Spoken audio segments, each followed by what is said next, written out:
నమస్తే, welcome to Andhraprabha. నేను తేజస్వి. ఈరోజు నేను ఒక ప్రత్యేకమైన ఆలయానికి వచ్చాను. ఈ ఆలయం గురించి స్పెషల్‌గా చెప్పాల్సిన అవసరం అయితే లేదు. బోనాల పండగ అనగానే ముందుగా మనకు గుర్తొచ్చేది ఉజ్జయిని మహంకాళి, సికింద్రాబాద్ ఉజ్జయిని మహంకాళి బోనాలు. అయితే ఎప్పుడు కూడా మనం బోనాలప్పుడే ఈ ఆలయాన్ని చూస్తూ ఉంటాము. కానీ నార్మల్ టైంలో స్పెషల్‌గా ఈ ఆలయాన్ని అయితే చాలామందికి బయట వాళ్ళకి తెలీదు. హైదరాబాద్ ప్రజలకైతే చాలామందికి తెలుసు. రెగ్యులర్‌గా కూడా ఇక్కడ ప్రతిరోజు కూడా పండగ వాతావరణమే నెలకొని ఉంటుంది. అయితే ఈరోజు ఈ ఆలయాన్ని చూపించడానికి బోనాల టైంలో కాకుండా నార్మల్ టైంలో ఆలయం ఏ విధంగా ఉంటుంది, దర్శనం ఎలా చేసుకోవాలి, అసలు ఆలయం యొక్క చరిత్ర ఏంటి, ఈ ఆలయం ఎప్పుడు నిర్మించారు అనేది లోపలికి వెళ్ళి పంతులు గారిని అడిగి తెలుసుకుందాము. పదండి.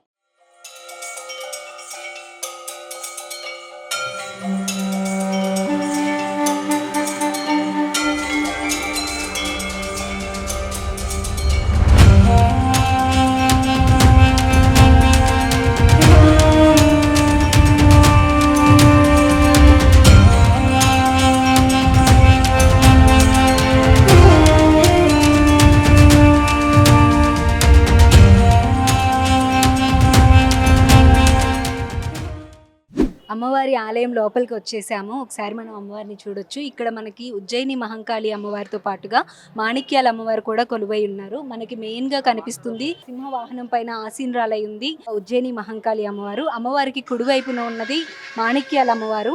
అయితే ముఖ్యంగా మనకి ఉజ్జయిని మహంకాళి అమ్మవారిని 1813 సంవత్సరంలో ఇక్కడ ప్రతిష్ఠించడం అయితే జరిగింది. ఇక్కడ తీసుకొచ్చి అమ్మవారిని ఇక్కడ ప్రతిష్ఠించారు. ఆ తర్వాత పక్కన ఒక బావి లోపల మాణిక్యాల అమ్మవారు వెలిశారు అని చెప్పి ఉజ్జయిని మహంకాళి అమ్మవారు ఒకరికి ఒంటిపైకి వచ్చి ఆవహించి చెప్పడం జరిగింది.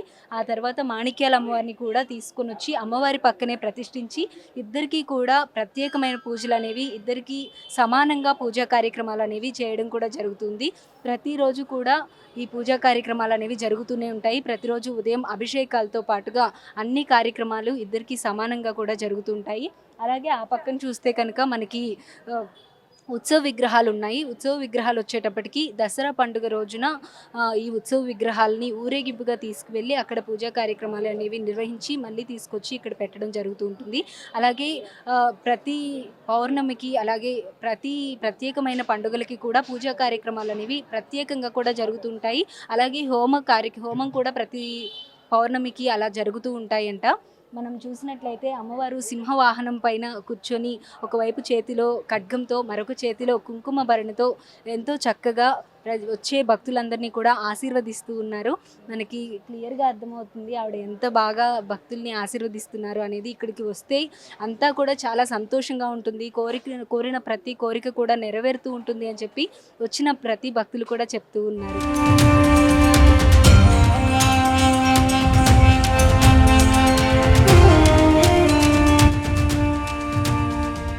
ఇక్కడ మనం టెంపుల్లోకి ఎంటర్ అయిన వెంటనే మనకి ఎదురుగా అమ్మవారు కనిపిస్తూ ఉంటారు, మహంకాళి అమ్మవారు. మహంకాళి అమ్మవారికి ఎదురుగా మాతంగేశ్వరి అమ్మవారు ఉన్నారు. అమ్మవారి దగ్గర పూజలు ఏ విధంగా జరుగుతాయి, అసలు ఏంటి ఇక్కడ అనేది తెలుసుకుందాము. నమస్తే అండి. నమస్తే. ఇక్కడ మాతంగేశ్వరి అమ్మవారికి ఎదురుగా ఎందుకు ప్రతిష్ఠించారు, ఈ ఆలయం గురించి చెప్తారా? అవునండి. అక్కడ అమ్మవారి దగ్గర అక్కడ జాతర అవుతుంది కదా, ఇక్కడ బోనాలు వేస్తారు. బోనాలు అనేవి ఇక్కడ సమర్పిస్తారు. ఓకే. ఇక్కడ రంగం ఎక్కుతారు. బోనాల తర్వాత రంగం ఎక్కుతారు. ఆ తర్వాత పోతరాజులు ఇట్లా అందరు వస్తారు. ఓకే. అంటే రంగం చెప్పేది ఇక్కడ అమ్మవారి ఎదురుగా ఇక్కడ నుంచొని చెప్తారా? నిలబడి చెప్తారు. ఈ బండ మీద ఈ బండ తీస్తాం, అది బండ తీసి రంగం ఎక్కుతారు ఇక్కడ. అంటే ఈ బండ ఇప్పుడు కట్టి ఉంది కదా, ఈ బండను తీసి మళ్ళీ అంటే పచ్చికుండ మీద చెప్తారు. పచ్చికుండ పెట్టి దాని కింద తోడి పెట్టి ఆమె రంగం ఎక్కిన తర్వాత పోయినాక మళ్ళీ ఇది కప్పేస్తారు, మళ్ళీ రీప్లేస్ చేసేస్తారు. ఓకే. అంటే ఎవ్రీ ఇయర్ ఇలానే కొనసాగుతూ ఉంటుందా? అలానే. ఇక్కడ కూడా ఏమైనా పూజలు అక్కడ అమ్మవారికి లానే ఇక్కడ కూడా పూజలు జరుగుతుంటాయి? నిమ్మకాయ పూజలు చేస్తారు, మంగళవారం శుక్రవారం చేస్తారు.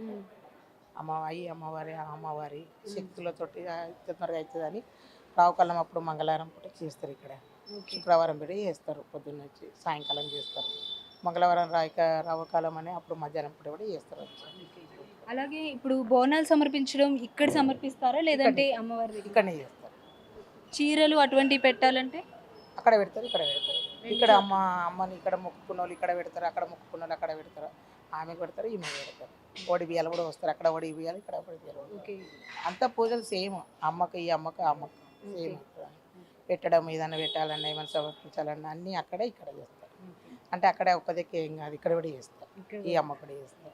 ఈమె శక్తులు కూడా బాగున్నాయి అని అందరికి నమ్మకం. నిమ్మకాయలు చేస్తారు కదా, అందరికీ నమ్మకం చేస్తారు. థ్యాంక్ యూ సో మచ్ అండి. మొత్తానికి వచ్చేటప్పటికైతే బోనాలు అనేవి ఇక్కడ సమర్పిస్తారు. ప్రతి సంవత్సరం కూడా ఫస్ట్ రోజు 3వ ఆదివారం ఏదైతే ఉంటుందో 3వ ఆదివారం రోజున బోనాలు జరుగుతాయి. బోనాలు జరిగిన నెక్స్ట్ డే ఇక్కడ రంగం కార్యక్రమం అనేది చాలా ఫేమస్. మనం ప్రతి సంవత్సరం లైవ్లో కూడా అన్ని ఛానల్స్ కూడా టెలికాస్ట్ చేస్తూ ఉంటాయి. రంగం అమ్మవారు ఈ సంవత్సరం ఏం జరగబోతుంది, తను ఏ విధంగా చూసుకుంటుంది అనేదంతా కూడా అమ్మవారు ఆ రోజు చెప్తారనమాట. ఆ రంగం అనేది ఇక్కడ బండ ఏదైతే ఉందో ఆ బండని తీసేసి దాని లోపల పచ్చికుండ అనేది పెట్టి ఆ పచ్చికుండ పైన జోగిని గారు నుంచొని ఆవిడ రంగం చెప్తారు. ఆ తర్వాత రంగం చెప్పడం అయిపోయిన తర్వాత మళ్ళీ ఆ కుండను తీసేసి ఈ బండ ఏదైతే ఉందో దాన్ని అక్కడే రీప్లేస్ చేస్తూ ఉంటారంట. ప్రతి సంవత్సరం కూడా ఇలానే జరుగుతుంటుంది. బోనాలు కూడా ఇక్కడ సమర్పిస్తూ ఉంటారు. ప్రతి మంగళవారం కూడా ప్రత్యేకంగా కూడా పూజలు చేస్తూ ఉంటారు. అమ్మవారికి ఏ విధంగా అయితే పూజలు చేస్తారో ఇక్కడ ఈ అమ్మవారికి కూడా అలానే పూజా కార్యక్రమాలు అనేవి ప్రతిరోజు జరుగుతూ ఉంటాయి. అలాగే ఎవరైనా చీరలు పెట్టాలనుకున్నా, ఏది మొక్కుకున్నా సరే ఉజ్జయిని మహంకాళి అమ్మవారికి ఏ విధంగా మొక్కుతారో ఈ అమ్మవారికి కూడా అలానే మొక్కుతారు. అలానే శక్తులు కూడా ఈ అమ్మవారికి కూడా ఉంటాయి అని చెప్పి చెప్తున్నారు. మనం లోపలికైతే ఇటువైపు నుండి లోపలికి వస్తాము. లోపలికి ఎంటర్ అవగానే మనకు ఎదురుగా అమ్మవారు కనిపిస్తూ ఉంటారు, ఉజ్జయిని మహంకాళి అమ్మవారు. అలాగే మహంకాళి అమ్మవారి పక్కనే మాణిక్యాల అమ్మవారు కూడా కనిపిస్తూ ఉంటారు. కరెక్ట్గా అమ్మవారికి ఆపోజిట్లో ఎదురుగా ఇక్కడ మాతంగేశ్వరి అమ్మవారు కూడా కొలువై ఉన్నారు. ఇక్కడే బోనాలు అనేవి సమర్పిస్తూ ఉంటారట. ఆ తర్వాత మనం లోపలికి రాగానే అమ్మవారికి ప్రదక్షిణలు చేసే వాళ్ళంతా కూడా చుట్టూ ప్రదక్షిణలు చేసి, మనం ప్రదక్షిణ చేసేటప్పుడు కూడా మొత్తం అమ్మవార్ల అందరి ఫోటోలు అనేవి ఇక్కడ పెట్టడం జరిగింది. గుడి చుట్టూ కూడా ఫొటోస్ అనేవి పెట్టారు. ఆ తర్వాత మనం ప్రదక్షిణ చేసి వచ్చి అమ్మవారిని దర్శించుకొని బయటకు వచ్చిన తర్వాత ఇక్కడ వేప చెట్టు ఉంది. ఈ చెట్టు అనేది ఎప్పటి నుండో, ఎంతో కాలం నుండి, ఎన్నో సంవత్సరాల నుంచి ఈ చెట్టు ఉంది. మొదటిగా అమ్మవారిని ప్రతిష్ఠించింది అయితే ఈ చెట్టు దగ్గరేనంట. అప్పటి నుండి కూడా ఈ చెట్టుని ఇలానే ఉంచారు. ఇది చాలా పెద్దగా పెరిగిపోయింది. చెట్టుని ఇలానే ఉంచి చెట్టుకి ఏమాత్రం ఇబ్బంది కలగకుండా ఇక ఆలయాన్ని అనేది మొత్తం కూడా నిర్మించడం జరిగింది. ఆ తర్వాత కుడివైపు మనం పైకి వస్తూ ఉంటే కనుక ఇక్కడ కొన్ని ఆఫీసులు అనేవి ఏర్పాటు చేశారు. అలాగే పైకి వెళ్తూ ఉంటే మండపం అనేది ఉంది. ఈ మండపంలోకి వచ్చిన తర్వాత ఈ మండపం ఏదైతే ఉందో మండపం మొత్తం కూడా హోమాలు ఏదైనా జరిగినా కూడా, ప్రత్యేక పూజలు ఏమైనా జరిగినా కూడా మొత్తం కూడా ఈ మండపంలోనే జరుగుతూ ఉంటాయి. అలాగే మండపంలో మనకు కొంచెం ముందుకు వెళ్ళగానే అద్దాల మండపం కూడా మనకి కనిపిస్తుంది. అద్దాల మండపంలో కూడా యథావిధిగా అమ్మవారికి పూజలు ఏ విధంగా జరుగుతూ ఉంటాయో అలానే అద్దాల మండపంలో కూడా పూజలు అదే విధంగా జరుగుతాయి. కుంకుమార్చనలు కూడా జరుగుతూ ఉంటాయి. అలాగే కొన్ని ప్రత్యేకమైన రోజుల్లో కుంకుమార్చనలు అనేవి 1,00,00,000 మందితో కలిపి కూడా 1,00,000 మందితో కుంకుమార్చనలు ఈ విధంగా కూడా జరుగుతూ ఉంటాయంట. మనం ఒకసారి లోపలికి వెళ్ళి అద్దాల మండపాన్ని కూడా ఒకసారి చూద్దాము రండి. ఇక మనం మండపంలోకి ఎంటర్ అవగానే మనకి ఎక్కడైనా సరే ముందుగా విఘ్నేశ్వరుడు ఉంటాడు. మనం మండపంలో ఎంటర్ అవగానే ఇక్కడ విఘ్నేశ్వరుడు ఉన్నాడు. విఘ్నేశ్వరుడికి దర్శించుకున్న తర్వాత కొంచెం ముందుకు వెళ్తూ ఉంటే ఇక్కడ అమ్మవార్లు అందరూ కూడా కొలువై ఉన్నారు. ప్రత్యేక పూజా కార్యక్రమాలు అనేవి ఇక్కడ జరుగుతూ ఉంటాయన్నమాట. అక్కడ దుర్గమ్మ కానీ త్రిశూలంతో దుర్గమ్మ ఉంది. అలాగే అమ్మవార్లందరూ కూడా ఇక్కడ కొలువై ఉన్నారు. ఈ మండపంలో ప్రత్యేక పూజలన్నీ జరుగుతాయని చెప్పాను కదా. ఇక్కడ చాలామంది పిల్లలు శివనామ స్మరణ అనేది చేస్తూ ఉన్నారు. అసలు ఏంటి, ఎందుకు చేస్తున్నారు, ఏమైనా ప్రత్యేకత ఉందా అనేది ఒకసారి తెలుసుకుందాము. ఇక్కడ పంతులు గారు కూడా ఉన్నారు. ఇక అద్దాల మండపం దగ్గరకు వచ్చేటప్పటికి నేను ఇందాక చెప్పినట్లు అద్దాల మండపంలో పూజా కార్యక్రమాలు అనేవి కూడా రెగ్యులర్గా జరుగుతూ ఉంటాయి. ఇంకా ఇక్కడ ఏ కార్యక్రమాలు జరిగినా కూడా ఈ అద్దాల మండపం ముందే ఈ ప్రాంగణంలోనే అన్ని కార్యక్రమాలు, హోమాలు కానీ ఇంకేదైనా ప్రత్యేక కార్యక్రమాలన్నీ కూడా ఇక్కడే జరుగుతూ ఉంటాయి. పిల్లలందరూ కూడా ధ్యానం చేస్తూ ఉన్నారు. అసలు ఏంటి ఇంతమంది ఒకే చోట కూర్చొని ఏం చేస్తున్నారు అనేది, ఇక్కడ వీళ్ళని డిస్టర్బ్ అయితే చేయొద్దు. ఇక్కడ పంతులు గారు ఉన్నారు, పంతులు గారితో మాట్లాడదాం. పంతులు గారు నమస్కారం. నమస్కారం అమ్మ, చెప్పండి. ఇక్కడ పిల్లలందరూ కూడా అక్కడ కూర్చొని ఉన్నారు కదా, వాళ్ళు ఏం చేస్తున్నారు, ఏంటి ఆ కార్యక్రమం? ఇక్కడ ముఖ్యంగా భాగ్యనగరంలో ఉజ్జయిని మహాకాళి క్షేత్రం అనేది దీనికి పేరు. దేవాదాయ ధర్మాదాయ శాఖ సికింద్రాబాద్. ఇక్కడ ప్రత్యేకత ఏమిటంటే చిలుకూరు బాలాజీ దగ్గర ప్రదక్షిణాలు అనేది చేసినప్పుడు వాళ్ళ కోరికలు ఎలా అయితే నెరవేరుతూ ఉంటాయో, అన్నవరం వెళ్ళి వ్రతం చేసుకున్నప్పుడు ఎలా అయితే కోరికలు నెరవేరితే సిద్ధిస్తూ ఉంటాయో, అలా ఒక్కొక్క క్షేత్రానికి ఒక్కొక్క విశిష్టత ఉంటుంది. ఈ క్షేత్ర విశిష్టత ఏమిటంటే ముఖ్యంగా శివనామ స్మరణం, పంచాక్షరి. ఇక్కడ వచ్చిన భక్తులు ప్రతి ఒక్కళ్ళు కూడా ఈశ్వరుడి ముఖాలు 5, ఈ 5 ముఖాల నుంచి 5 అక్షరాలు ఉద్భవించాయి. అవే నమఃశివాయ.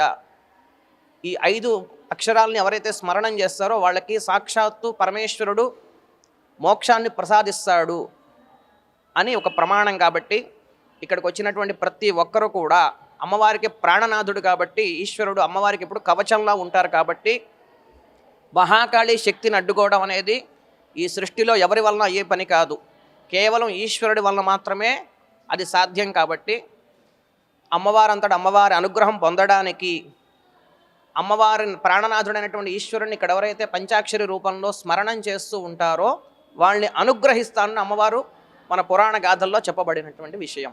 కాబట్టి ఇక్కడికి వచ్చిన ప్రతి ఒక్కడు కూడా ఒక 108 సార్లు 108 సార్లే ఎందుకు చేయాలండి అని కొంతమందికి సందేహం వస్తుంది. 108 కాకపోతే 1016 సార్లు చేయొచ్చు, 1,00,000 సార్లు చేయొచ్చు, 5 లక్షలు అక్షర లక్షలు అంటారు, ఒక్కొక్క అక్షరానికి 1,00,000 సార్లు కూడా చేయొచ్చు. కాబట్టి అక్షర లక్షలు 5 లక్షలు స్మరణం కూడా చేయొచ్చు. కానీ ఏంటంటే ఇక్కడ 1008 కోట్ల స్మరణం జరగాలని అమ్మవారి సంకల్పం. ఆ మహాయజ్ఞంలో భాగంగానే ఇక్కడికి వచ్చిన ప్రతి ఒక్కరూ కూడా ఒక 108 సార్లు అంటే ఒక్కొక్క మనిషి 108 సార్లు చేస్తున్న కొద్దీ ఇవాళ ఒక 100 మంది చేశారు, 100 108లు ఎంత సంఖ్య అయిందో అలా ప్రతినిత్యం ఇక్కడ వందల వేల మంది సంఖ్య అలా చేసి వెళ్ళిన వాళ్ళు సిద్ధించిందని చెప్పి కోరిక నెరవేరిన తర్వాత వచ్చి అమ్మవారికి బోనం సమర్పించడం ఇక్కడ ఒక ఆనవాయితీ. ఈ బోనం అనేది ఏమిటంటే మన రాష్ట్ర గౌరవం, తెలంగాణ రాష్ట్రానికి ఒక గౌరవమే మన బోనం. ఈ బోనాన్ని ఎవరైతే వచ్చి సమర్పిస్తారో అమ్మవారి అనుగ్రహం పరిపూర్ణంగా వాళ్ళకి ప్రాప్తించి వాళ్ళ ఇంట్లో సుఖ సంతోషాలతో అష్టైశ్వర్యాలతో తొలతూగుతూ అందరూ కూడా ఆనందంగా జీవిస్తున్నారని చెప్పి భాగ్యనగరంలో ఉన్నటువంటి ముఖ్య విశిష్టమైనటువంటి క్షేత్రంగా ఈ ఉజ్జయిని మహాకాళి క్షేత్రానికే ఆ ప్రత్యేకత. అపార కరుణా సింధుం జ్ఞానదం శాంతరూపిణం శ్రీ చంద్రశేఖర గురుం ప్రణమామి ముదాన్వహం. కాళీ కాళీ మహాకాళీ కాళికే పాపనాశిని ఖడ్గహస్తే ముండహస్తే కాళీ కాళీ నమోస్తుతే. ఓం నమ శివాయ. ధన్యవాదాలు గురువుగారు.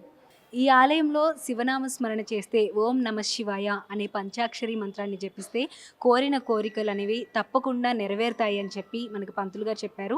ఇందాక మనం చూసినట్లు ఇక్కడున్న పిల్లలందరూ కూడా పంచాక్షరి మంత్రాన్ని 108 సార్లు జపించి బయలుదేరుతున్నారు. ఇప్పుడే వాళ్ళు ఎలా ఫీల్ అయ్యారు ఏంటి అనేది తెలుసుకుందాము. హాయ్ ఎవ్రీవన్, ఎలా ఉన్నారు? ఓకే, మీరంతా ఇదే ఫస్ట్ టైం రావడం?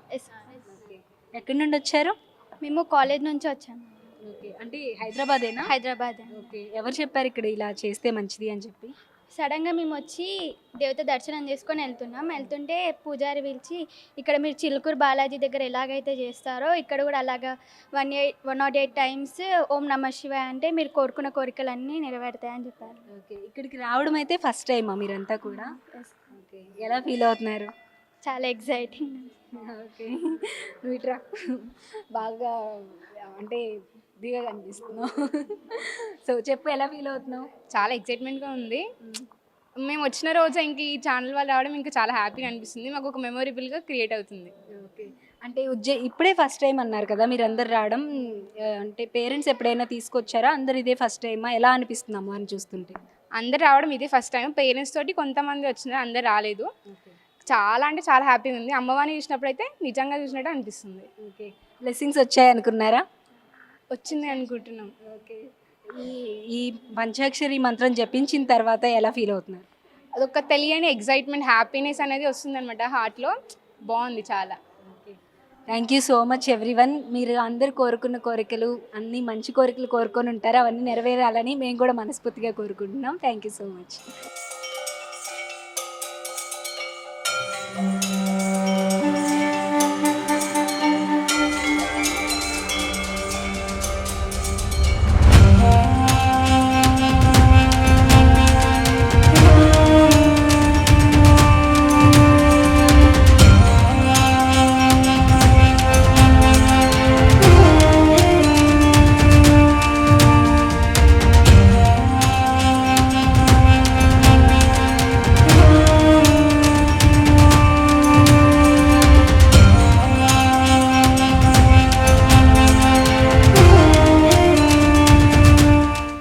ఇంకా ఈ మండపంలోకి వచ్చి అమ్మవారిని దర్శించుకున్న తర్వాత అమ్మవారికి కూడా పూజా కార్యక్రమాలు అనేవి స్పెషల్గా జరుగుతూ ఉంటాయి. ఆ తర్వాత ఇక్కడ నుండి కొంచెం ముందుకు వెళ్తే కనుక ఇక్కడ వీరభద్ర స్వామితో పాటుగా మల్లికార్జున స్వామిని కూడా ప్రతిష్ఠించడం అనేది జరిగింది. మొదటగా అయితే అమ్మవారే ఉన్నారు, మహంకాళి అమ్మవారే.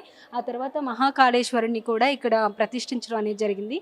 అమ్మవారి దగ్గర నుండి ఇక్కడ కుడివైపుకి మనం ముందుకు రాగానే స్వామివారి ఆలయం కూడా మనకి కనిపిస్తుంది. ఒకసారి ఆలయంలోకి కూడా వెళ్దాం పదండి.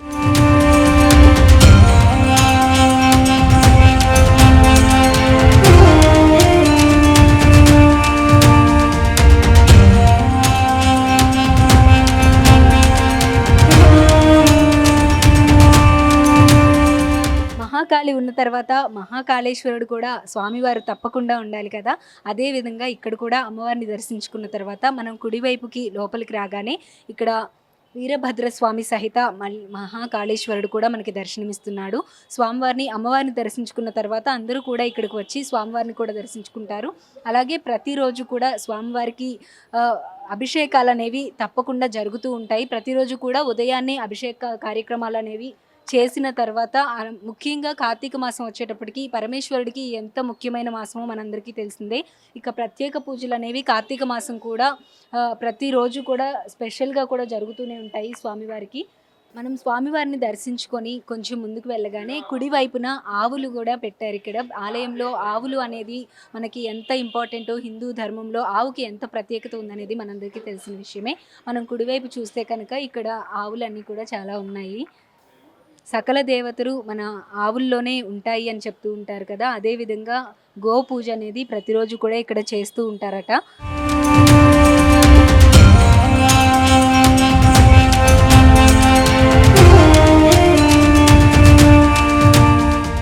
ఆలయంలో భక్తులతో మాట్లాడదాము. వారు ఏ విధంగా ఫీల్ అవుతూ ఉంటారు టెంపుల్కి వచ్చినప్పుడు అనేది తెలుసుకుందాము. నమస్తే అండి, మీరు రెగ్యులర్గా వస్తూ ఉంటారా? అవునమ్మా, అంటే ఎప్పుడు ఒక 2-3 మంత్స్కి ఒకసారి వస్తుంటాము. ఏమైనా కోరికలు కోరినప్పుడు ఏమైనా అయితే మళ్ళీ వచ్చి దర్శనం చేసుకొని వెళ్తుంటాం, మొక్కు తీర్చుకుంటాము. మీకు ఇక్కడేనా అండి, సికింద్రాబాదేనా మీది? మేము యూసుఫ్ కూడా అండి, అమీర్పేట యూసుఫ్ కూడా. కానీ సికింద్రాబాద్కి ఒక 10 సంవత్సరాల నుంచి ఇంకా రెగ్యులర్గా వస్తుంటాము. 10 సంవత్సరాల నుంచి. కోరుకున్న కోరికలన్నీ నెరవేరుతున్నాయా మీకు? కోరికలు నెరవేరుతాయమ్మా, బట్ మంచిగా ఉండాలని దండం పెట్టుకుంటాం కదా. కోరికలు నెరవేరుకున్నా అమ్మవారి ఆశీస్సులు ఉండాలని దండం పెట్టుకుంటాము, బట్ అవుతాయి. మీ పేరేంటండి? నవనీత అండి. నవనీత గారు 10 years నుండి వస్తున్నాము అన్నారు కదా, బోనాలు కూడా తీసుకొస్తూ ఉంటారా? మేము బోనాలు చెయ్యమండి, కానీ నేను ఏంటంటే నాకు స్టోర్ ఉంది, బట్టల షాప్ ఉందన్నమాట. నేను పర్చేసింగ్ అంతా ఇక్కడ చేస్తా అండి. అందుకే అమ్మవారు అంటే నాకు చాలా ప్రీతి అనమాట. స్టాక్ తెచ్చుకున్నప్పుడల్లా ఒకసారి వచ్చి దర్శనం చేసుకొని వెళ్తుంటా అండి. అలా ఎలా జరుగుతుంటుంది బిజినెస్ అమ్మవారిని దర్శించుకున్న తర్వాత? ఓకే అండి, చాలా నా వరకు నాకు సరిపోతుంది మేడం, చాలా అనమాట. అట్లా అంతే. వచ్చినప్పుడల్లా ఎలా ఫీల్ అవుతుంటారు టెంపుల్కి వచ్చినప్పుడు? చాలా మనసు ప్రశాంతంగా ఉంటుందండి. గుడికి వచ్చి దండం పెట్టుకొని వెళ్తుంటా అండి. ఇవాళ చాలా రష్ లేదు కదండి, చాలా ప్రశాంతంగా ఉంది. బోనాలు అప్పుడు అంటే మనం చాలా రష్ ఉంటుందండి, కష్టం అండి, కష్టం అయిపోతుందండి. అట్లా మాకు అమ్మ ఇలవేలు, మేము పుట్టి పెరిగింది ఇక్కడిని. అమ్మ ఎల్లప్పుడూ మాకు సుఖ సంతోషాలు కలిగిస్తుంది. అమ్మ దయ వల్ల అన్ని మంచిగా ఉంటుంది. ఉజ్జయిని మహాకాళి మాత, మాణిక్యాలమ్మ తల్లి, మాతాంగేశ్వరమ్మ, అమ్మ దయ అన్ని అమ్మ కలిపితే అన్నీ వలికిస్తుంది. చాలా సంతోషం. మేము పుట్టి పెరిగింది ఇక్కడనే. జాతర కూడా బ్రహ్మాండంగా అవుతుంది ఇక్కడ, చాలా సంతోషంగా అవుతుంది. మేము రోజు వచ్చి అమ్మవారి దర్శనం చేసుకుంటాము. రోజు వస్తామమ్మా, ఇల్లు ఇక్కడనే, రోజు వస్తాము. అమ్మ మాకు చల్లని దీవెనలు ఎల్లవేళలా ఇస్తుంది. మాకు బోనాలు రెగ్యులర్గా చేస్తూ ఉంటారా మీరు? రెగ్యులర్ చేస్తుంటాము. ఎర్లీ మార్నింగ్ 4 o'clock 2 o'clock వచ్చి అమ్మవారి దర్శనం చేసుకుంటాం. బ్రహ్మాండంగా అవుతుంది అమ్మవారిది జాతర, చాలా బ్రహ్మాండంగా అవుతుంది. ఈ చుట్టువేళలు కానీ చుట్టుపక్కల కాకుండా కూడా చుట్టుపక్కల గ్రామాల నుంచి ఊళ్ళ నుంచి అందరు వచ్చారు, ఈ అమ్మవారి దర్శనం చేసుకుంటారు. జాతర బ్రహ్మాండంగా అవుతుంది. అందరికీ అమ్మవారి దయ ఉంటే అన్నీ ఉన్నాడు. అంకుల్ మీ పేరేంటి? నాగేందర్. ఓకే, మీరు రెగ్యులర్గా వస్తూ ఉంటారా టెంపుల్కి? రోజు రెగ్యులర్గా వస్తుంటాం. రోజు వస్తారా? రోజు. ఓకే, ఇక్కడేనా మీది? సికింద్రాబాదేనా? సికింద్రాబాద్.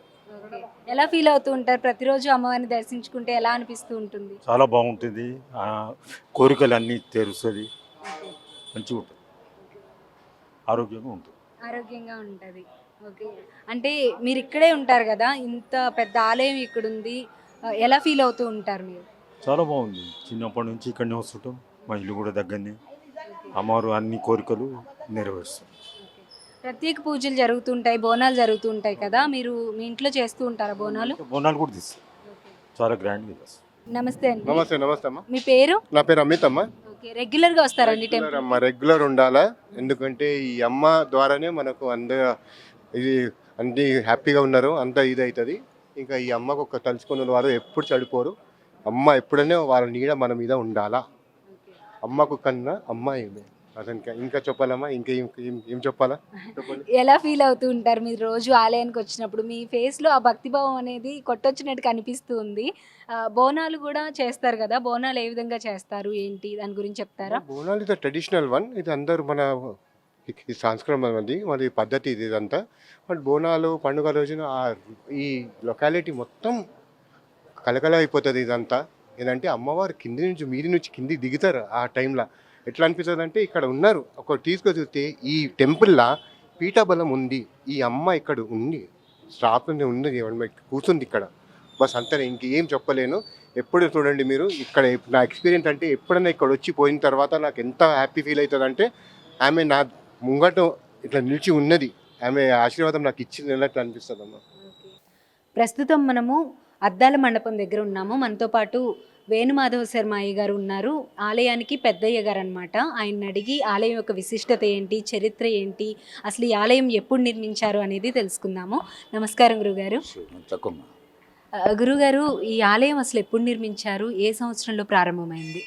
శివామనన్యాం వివిధ కృభాగాం కాళీం కళామాలినీం విశ్వవంద్యాం కకాల కట్వాంగదరాం నృగుండమాల విభూషాం దీకిచర్మకరాధీనాం శుష్కమాంసాతి భైరవాం అతి విస్తారవదనాం లలజ్జిక్వాం దిగంబరాం ఏవం సంచింతయేత్ కాళీం శ్మశానాలయ వాసిని. శ్రీ మహాకాళింబాయ నమః. విశేషమైనటువంటి భాగ్యనగర వాసులకి ఆడబిడ్డగా పూజలు అందుకుంటున్నటువంటి జగన్మాత మహాకాళి అమ్మవారు ఈ యొక్క భాగ్యనగరానికి సికింద్రాబాదు హైదరాబాదుకి ముఖ్య దేవతగా, తెలంగాణకి ప్రధాన దేవతగా నిలవడానికి గల కారణం ఏమిటంటే, ప్రతిష్ఠింపబడడానికి గల కారణం ఏమిటంటే, సికింద్రాబాదులో ఈ ప్రాంతంలో డోలీ గేరర్లందరూ కూడా నివాసం ఉంటూ కాలాన్ని గడుపుతున్నటువంటి సమయంలో ఈ ప్రాంతంలో మసూచి, కలరా ఆదిగా వ్యాధులు ప్రగులుతూ ఉండేవి. ఇంచుమించుగా వానాకాలం వస్తుందనగా ఆ ఉధృతానికి ఇక్కడ వ్యాధులు ప్రగలడం, ఈ ప్రాంతంలో ఉన్నటువంటి డోలీ గేరర్లందరూ కూడా ఉజ్జయిని మహాకాళి అమ్మవారిని వేడుకున్న దానికి నిదర్శనంగా అమ్మవారు వాళ్ళని ఆది వ్యాధుల నుండి కాపాడి అందరికీ చక్కటి ఆశీర్వాదాలను ఇవ్వడం, దానికి సంతోషంగా ఇక్కడ ఉన్నటువంటి సురుటి అక్కయ్య గారు, ఆయన యొక్క మిత్రులు అందరూ కలిసి వెళ్ళి ఉజ్జయిని నుంచి మహాకాళి అమ్మవారిని తీసుకొచ్చి 1813వ సంవత్సరంలో జగన్మాతని ఈ ప్రాంతంలో ప్రతిష్ఠింపజేయడం జరిగింది. ఆ తరువాత కాలక్రమేణా మనకి ఇండిపెండెన్స్ రావడం, 56లో ఎండోమెంట్స్లోకి ఈ దేవాలయం వెళ్ళిపోవడం, చెన్నారెడ్డి గారి సమయంలో ఆ పాత దేవాలయాన్ని మార్చి రాతి కట్టడంలో చక్కగా అమ్మవారికి పునఃప్రతిష్ఠ ఆది కార్యక్రమాలు చేసి అమ్మవారిని చక్కటి దేవాలయంలోకి మార్చడం జరిగింది. ఈ విధంగా మార్చినటువంటి ఈ జగన్మాత ఆలయంలో విశేషంగా 1813వ సంవత్సరం నుంచి కూడా ఆషాఢ మాసం వస్తూనే ఆషాఢ జాతర చేయడం, అమ్మవారికి కొలుకులు చేయడం, తెలంగాణ ప్రాంతం అంతా కూడా మొట్టమొదటిగా అమ్మవారికి గోనాలు సమర్పించడం, శాఖలు సమర్పించడం, ఈ విధమైనటువంటి తెలంగాణ ప్రాంతీయమైనటువంటి ముఖ్య పండగ ఆషాఢ జాతరని చేస్తూ వస్తున్నారు. అయితే ఇక్కడ విశేషం ఏమిటి అంటే, ఆషాఢం ప్రవేశించగానే మొట్టమొదటిగా వచ్చేటువంటి ఆదివారం నాడు జగన్మాతని ఘటస్వరూపంలో ఎదుర్కొంటారు. ఎదుర్కోలు చేసినటువంటి ఈ అమ్మవారు ఘటస్వరూపంలో ఇంటింటికి తిరిగి అందరినీ ఆశీర్వదించడానికి 15 రోజుల కాలం ఈ గ్రామం అంతా కూడా సంచారం చేస్తుంది అమ్మవారు. తదనంతరం 15వ రోజున అమ్మవారికి తెల్లవారుజామున 4 గంటలకి అమ్మవారిని దివ్య మంగళ స్వరూపునిగా అలంకారం చేసి మొట్టమొదట హారతితో ఆలయం ద్వారాలు తెరుచుకుంటాయి. ఆ తెరుచుకున్నటువంటి ద్వారాలు మర్నాడు రాత్రి సోమవారం రాత్రి ఇంచుమించుగా 12 గంటలు 1 గంట వరకు కూడా తెరిచి ఉంటుంది. అయితే ఇక్కడ విశేషం ఏమిటి అంటే అమ్మవారిని ఆడబిడ్డగా గావన చేసి ఆది వ్యాధులు ఏమీ రాకుండా అమ్మవారికి శాఖలు సమర్పించుకొని చక్కటి మంచి గుయ్యంతో ఒడిగుయ్యం కలిగి ఆ ఒడిగుయ్యాన్ని సమర్పించుకొని చీరలు సారెలు కసుకు కుంకుమలు గాజులు అన్నీ కూడా అమ్మవారికి ఇచ్చి అమ్మవారిని సంతోషపెట్టేటువంటి కార్యక్రమమే ఒక ఆడబిడ్డకి ఏ విధంగా కానుకలు సమర్పించుకుంటారో అవన్నీ కూడా ఈ జగన్మాతకి సమర్పించడం జరుగుతుంది. అయితే తెలంగాణ ప్రాంతంలో ఇంకా విశేషం ఏమిటి అంటే గోనాన్ని శిరస్సుకైన పెట్టుకుని గొండినటువంటి కాయసాన్ని తీసుకొచ్చి అమ్మవారికి సమర్పిస్తారు. ఈ సమర్పించడంలో గల ఆంతర్యం ఏమిటి అంటే అమ్మవారు చక్కటి మధురమైనటువంటి పదార్థాన్ని స్వీకరించి వాళ్ళని ఆ సమర్పించిన వాళ్ళందరినీ కూడా ఆశీర్వదిస్తుంది అనేటువంటి ప్రేమతో సమర్పణయే గోనం. గోనం అనగా భోజన సమర్పణ. ఆ విధంగా అందరూ సమర్పిస్తారు.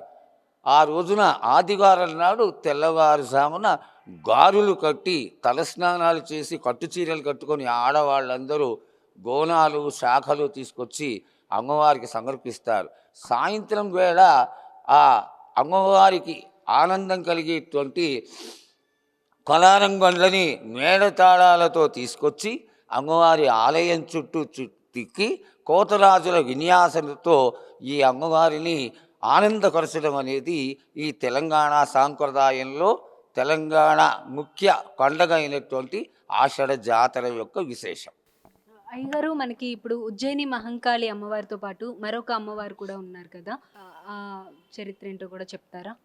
మహాకాళి అమ్మవారు ప్రతిష్ఠితమయ్యి ఈ యొక్క ఆషాఢ జాతరలో 16వ రోజున ఒక చాలా విచిత్రమైనటువంటి క్రియ ఒకటి జరుగుతుంది.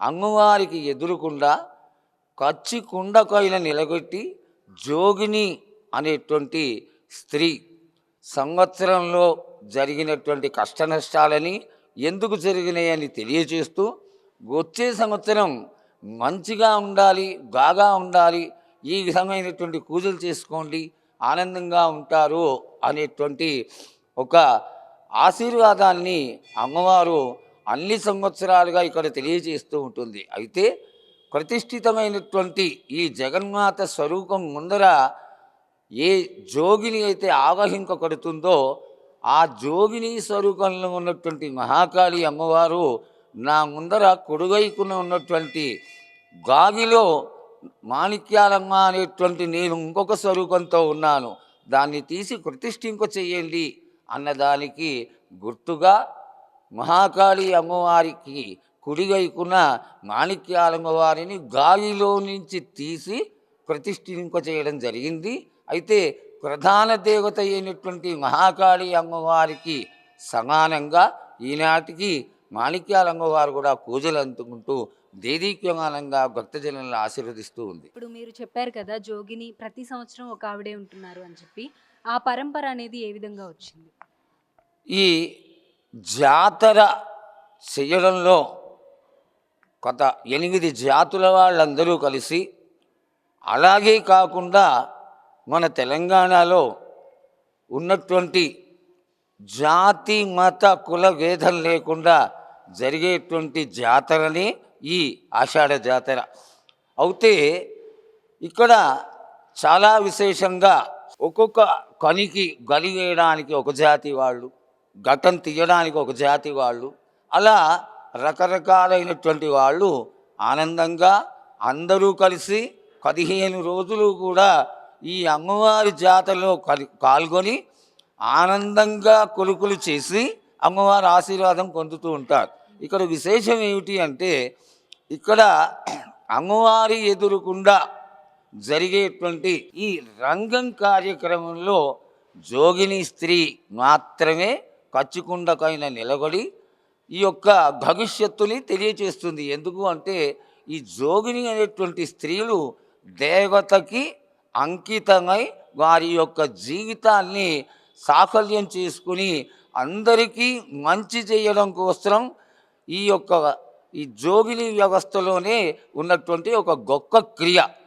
దానికి తార్కాణంగానే ఈనాటికి కూడా ఆ రోజు నుంచి వస్తున్నటువంటి క్రియ మూలంగా ఇవాటికి కూడా అమ్మవారి ముందర ఆ జోగిని స్త్రీ పచ్చికుండకైన నిలబడి ఈ సంవత్సర కాలాన్ని విశిష్టతని తెలియజేస్తూ ఉంటుంది.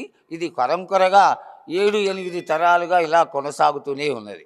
అలాగే ఇప్పుడు మనకి బోనాలు ప్రతి సంవత్సరం కూడా ఎంతో ప్రతిష్టాత్మకంగా జరుగుతూ ఉంటాయి, శాస్త్రోక్తంగా ఇక్కడ జరుగుతూ ఉంటాయి కదా. అలాగే మిగిలిన పూజా కార్యక్రమాలు ప్రతిరోజు ఏ విధంగా మొదలవుతూ ఉంటాయి, ఏ విధంగా చేస్తూ ఉంటారు?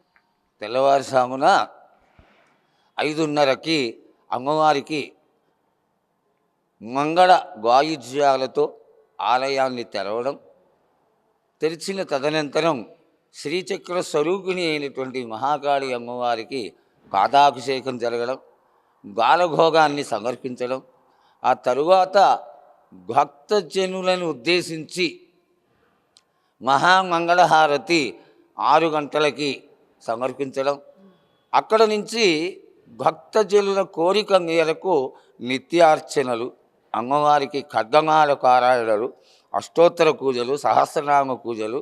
అదేవిధంగా ఈ మహాకాళి దేవస్థానంలో మంత్రశాస్త్రానికి ప్రధానమైనటువంటి దేవత కాబట్టి చండీ పారాయణము, మహావిద్యా పారాయణము, వేద పారాయణము ఇత్యాది కార్యక్రమాలన్నీ కూడా మధ్యాహ్నం వరకు జరుగుతాయి. మధ్యాహ్నం 1 గంటకి అమ్మవారికి, 12 గంటలకి అమ్మవారికి మహానివేదన జరిగిన అంతరం ఆలయం తలుపులు మూయడం జరుగుతుంది. మళ్ళీ సాయంత్రం 4 గంటల నుంచి 9 గంటల వరకు దేవాలయం తెరిచి ఉంటుంది.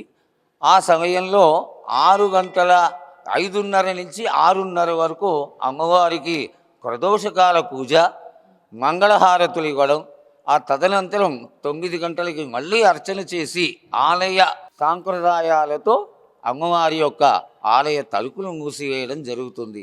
అయితే అమ్మవారు మహాకాళి దేవి ఈ యొక్క తెలంగాణ రాష్ట్రానికి ఏ విధంగా ప్రధాన దేవతగా ఆషాఢ పూజలు అందుకుంటుందో అదే ప్రధాన దేవతగా అమ్మవారు నవరాత్రుల్లో కూడా 9 రోజులు చాలా అద్భుతంగా కలశ స్థాపన, నిత్య చండీ హోమాలు, కుంకుమార్చనలు, సహస్రనామ పారాయణలు, వేద పారాయణం, అలాగే మహావిద్యా చండీ పారాయణలు విశేషంగా జరగడం ప్రతి సంవత్సరం జరుగుతున్నాయి.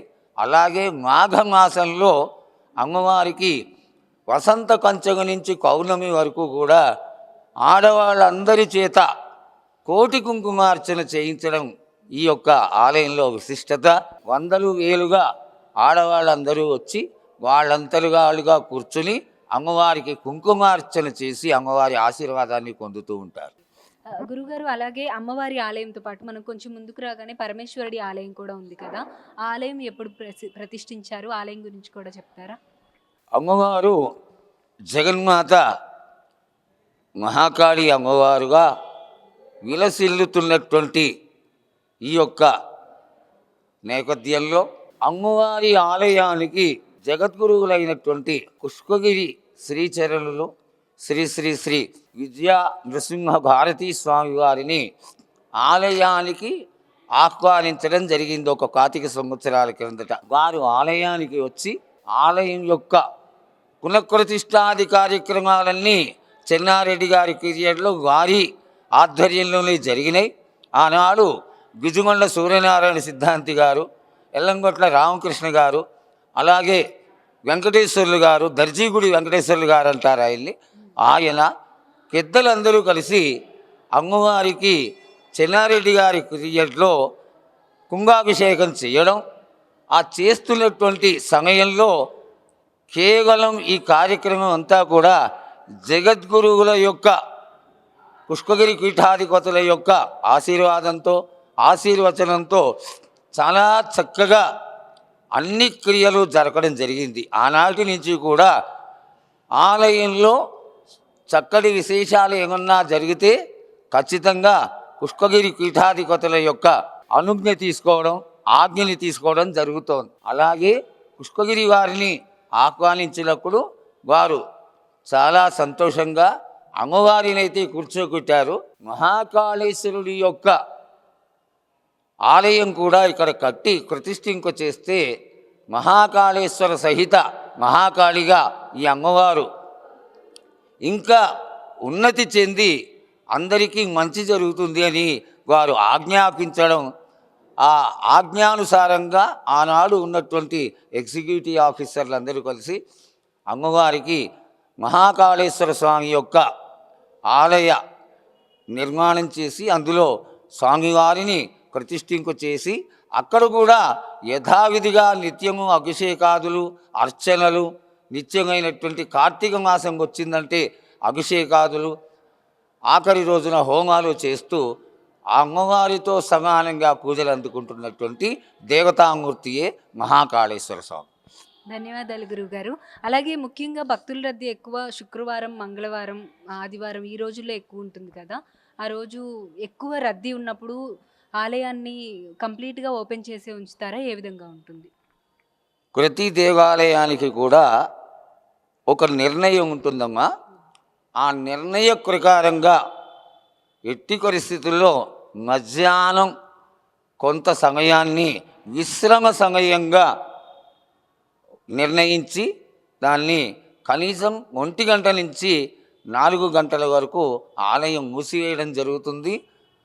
ఒకవేళ అత్యవసరమైనటువంటి పరిస్థితి వస్తే ఇంకొక గంట పెంచడం జరుగుతుంది. కానీ పూర్తిగా తీసి ఉండడం మాత్రం కేవలం సంవత్సరంలో ఆషాఢ జాతరలో 15వ రోజు మాత్రమే జరుగుతుందమ్మా. ఈ 2 రోజులు మాత్రం 15వ రోజు, 16వ రోజు 24 గంటలు దేవాలయం తెరిచి ఉంటుంది. అంతకి తప్ప ఇతర సమయాల్లో ఆ విధమైనటువంటి విధంలో ఏమాత్రం మార్పు ఉండదమ్మా. ధన్యవాదాలు గురువుగారు. ఆలయం స్టార్ట్ అయిన దగ్గర నుండి ఎప్పుడైతే ఆలయాన్ని నిర్మించారో అప్పటి నుండి ఇప్పుడు వరకు పూజా కార్యక్రమాలు అనేవి ఏ విధంగా జరుగుతున్నాయి అనేది భక్తులకి క్లుప్తంగా వివరించారు. ధన్యవాదాలు. చాలా సంతోషం. చూసాం కదా, ఆలయంలో ఉజ్జయిని మహంకాళి అమ్మవారితో పాటు ఆ మహాకాళేశ్వరుడు కూడా కొలువు తీరి ఉన్నాడు. ఇక్కడికి వచ్చిన ప్రతి ఒక్కరికి కూడా వారి కోరికలు తప్పకుండా నెరవేరుతాయి అని చెప్పి ఎంతోమంది భక్తులు, ఇక్కడ ఉండేవాళ్ళు చాలామంది ప్రతిరోజు కూడా వస్తూ ఉంటారట. అలాగే చాలా దూరం నుండి కూడా సంవత్సరానికి ఒకసారైనా సరే మేము వచ్చి అమ్మవారిని దర్శించుకుంటాము, మాకెంతో హ్యాపీగా ఉంటుంది ఇక్కడికి వస్తే అని చెప్పి వాళ్ళ అనుభవాలను అయితే తెలుపుకుంటూ ఉన్నారు. మొత్తానికైతే ఈ ఆలయం వచ్చేటప్పటికి కొన్ని వందల సంవత్సరాల క్రితం అయితే నిర్మించడం జరిగింది. ఆ తర్వాత ఆలయాన్ని ఎవరైతే నిర్మించారో వారి వంశపారంపర్యంగా కూడా ఈ పూజలు అనేవి వాళ్ళు నిర్వహిస్తూనే ఉన్నారు. స్వతంత్రం వచ్చిన తర్వాత ఈ ఆలయాన్ని ఇంకా బాగా కన్స్ట్రక్షన్ చేసి బాగా కట్టడం అనేది జరిగింది. ఆ తర్వాత పరమేశ్వరుని కూడా ఇక్కడ ప్రతిష్ఠించడం జరిగింది. అమ్మవారికి అలాగే స్వామివారికి ఇద్దరికి కూడా ప్రత్యేక పూజలు అనేవి ప్రతిరోజు కూడా జరుగుతూనే ఉంటాయి. అలాగే ముఖ్యంగా వచ్చేటప్పటికి ఉజ్జయిని మహంకాళి అమ్మవారికి బోనాలు అనేవి ప్రత్యేకమైన కార్యక్రమం. ఈ బోనాల కార్యక్రమం అలాగే రంగం కార్యక్రమం కూడా ఎంతో అంగరంగ వైభవంగా కూడా జరుగుతూ ఉంటుంది. ఆ తర్వాత స్వామివారి దగ్గరకు వచ్చేటప్పటికి కార్తీక మాసం అంటే స్వామివారికి ఎంతో ప్రీతిపాత్రమైన మాసం కాబట్టి కార్తీక మాసం మొత్తం కూడా స్వామివారికి ప్రత్యేక పూజలు అనేవి ప్రతిరోజు కూడా నిర్వహిస్తూ ఉంటాము అని చెప్పి అర్చకులు చెప్తూ ఉన్నారు. మొత్తానికైతే మహంకాళి అమ్మవారిని దర్శించుకుంటే కనుక తప్పకుండా కోరికలు నెరవేరుతూ ఉంటాయి. ఇక్కడికి వస్తే ఎంతో ప్రశాంతంగా ఉంటుందని వచ్చిన భక్తులందరూ కూడా వాళ్ళ అనుభవాలను పంచుకుంటున్నారు. మీరు కూడా తప్పకుండా ఆలయాన్ని దర్శించి అమ్మవారి ఆశీస్సులు అనేవి పొందాలని మనస్ఫూర్తిగా కోరుకుంటున్నాము. Keep watching Andhraprabha.